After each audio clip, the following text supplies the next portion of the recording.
to get Stanford to disclose and divest.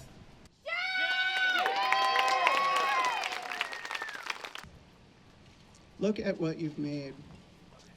Who was killed by the state, whose power is still here with us. Black students in Hamilton Hall in 1968 were not ruining their lives, they were risking it.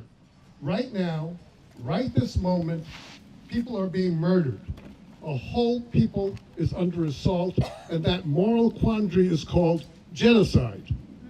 A word coined after the mass murder of my family and millions of Jews at the hands of the Nazis.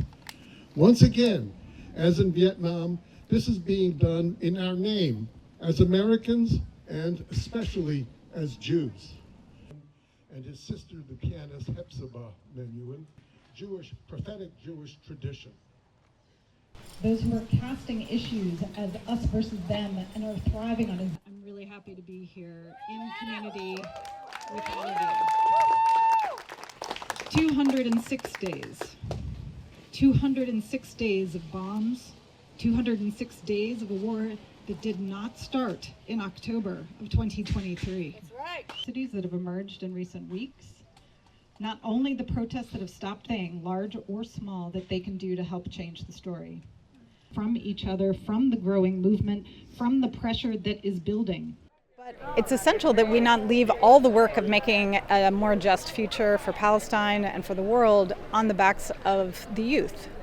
If they don't see that adults, that their mentors, that their faculty, that their teachers, that the staff people they work with, the graduate students, the administration, if they don't see them also putting themselves on the line, putting themselves forward to speak about the issues that matter, then how can we possibly expect them to continue to act on principle and act in order to produce the world that they dream of?